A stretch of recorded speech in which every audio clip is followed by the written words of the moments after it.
Hi guys, welcome back to my channel. My name is Nasra and today I'll be telling you a story of Nikko Jerkins. Nikko Jerkins was a murderer, a psychopath, and everything evil you can imagine. So if you're interested in that type of stories, grab a snack, grab a coffee and enjoy this video till the end. So Nikko Alan Jerkins was born on 16th September 1986, and pretty much his life on the early stage, he was in and out of mental institutions, in and out of juvie, in and out of you name it. He had really a terrible childhood. Anyway, Nikko Jerkins was born in Colorado to parents David McGee and Lori Jerkins. So his parents, they didn't have like a very nice childhood growing up, since he was always in juvie. He had done a lot of things, and by the age of 15, that is when he was first convicted of his crime. And the crime that he had committed at this particular age was car hijacking and assault. So he had hijacked a car and assaulted people, and with this offense he got 10.5 years in prison. So at the age of 15 he was sent to prison for 10.5 years. So yeah, and the story pretty much begins when he got off prison. So 2 weeks after getting out of prison, Nikko decided to commit a double murder, and he murders 2 people. So at around 5 a.m. on 11th August 2013, a patrol officer discovered a white Ford parked by a swimming pool, and when he got over there, he found the bodies of 2 people. He found the bodies of Joanne and George, and they had been shot to the head and their pockets were emptied. So we do not know what was the aim of this murder, whether it was sexual assault or whether it was robbery, but people concluded that it was sexual assault. Maybe he lured them there so that he could have sexual intercourse with them. Anyway, these 2 double murders began Jerkins' spree of murder. He went ahead and murdered 2 more other people, and which is very terrible. So the 3rd victim was called Curtis Bradford, and his body was found on the 19th of August, and he was found nearby a garage, and he was found by a person who worked at a convenience store, and he was coming out of his shift, and he found his body and called the police.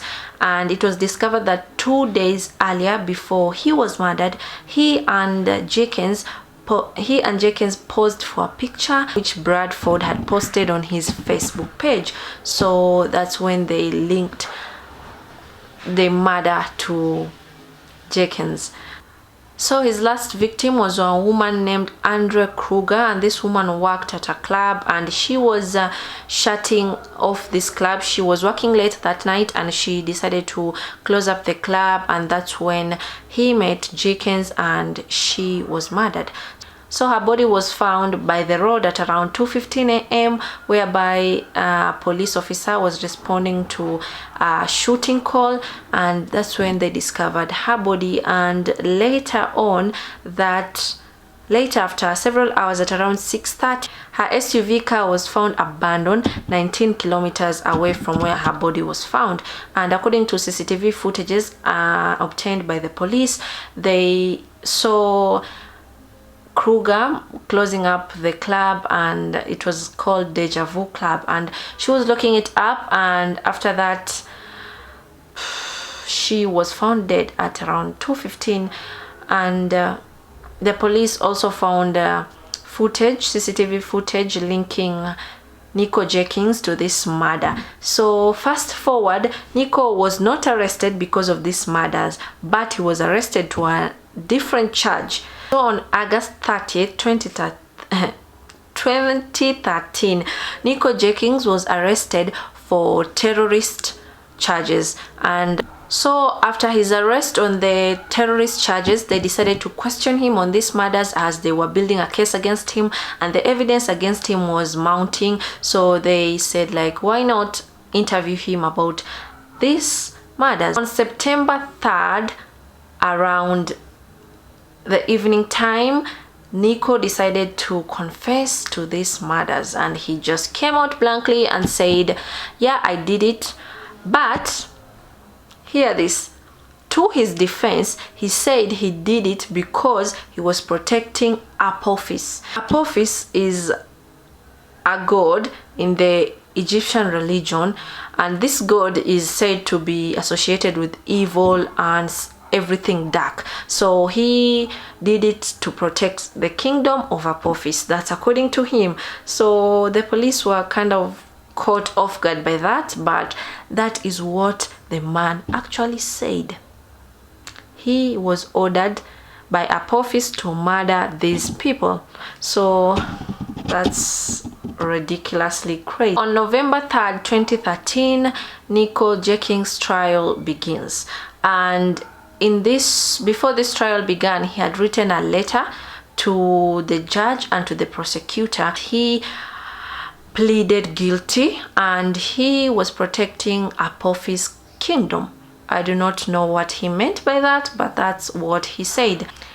Nikko decided to sue the state of Nebraska for allowing him to get out of jail. So basically, he was blaming the corrections officers for letting him go free after his sentence was done, because he kept on telling them he is hearing voices that Apophis was telling him to murder people, and he was hearing certain voices in his head, and he did not want to go out of jail, and he told the police officers, but the police officers made him go out of jail. So actually he's blaming the police officers or the correction officials for these murders. Actually, he was just saying, it's not me who killed them, it's your fault that these people are dead, I did not murder them.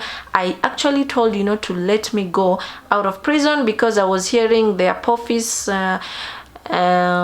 whispers in my brain that I'm supposed to murder these people, but you guys did not hear me out. So whatever ended up happening is your fault. I killed these people because of you. Hello? That's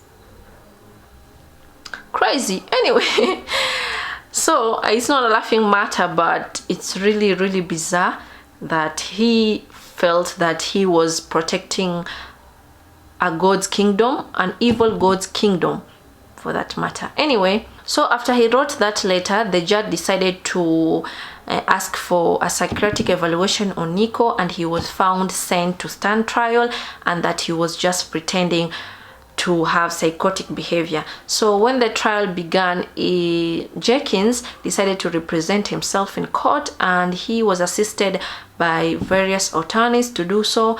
And yeah, during this court trial, Nikko was making faces and laughing when the prosecutor was reading these charges, or when the prosecutor will mention these victims. He was actually laughing, and he was also making faces, pretending to be a psychopath, pretending to protect whatever god he was protecting, but people were not having it. On April 16, 2014, Nikko Jerkins was found guilty on all counts of 4 murders. The judge, who was called Peter Battalion, had ordered that he be taken to the Lincoln Mental Hospital, but the officials there denied and said that they did not have enough security to hold Nikko at that particular mental institution. So instead he was taken to Lincoln Prison, and he waited for his sentencing time. So when his time came in May 2017, Nikko Jerkins was he was sentenced to death, and he was given additional 450 years in prison. So while in prison on April 20, 2020, he decided to file for appeal, but it was denied.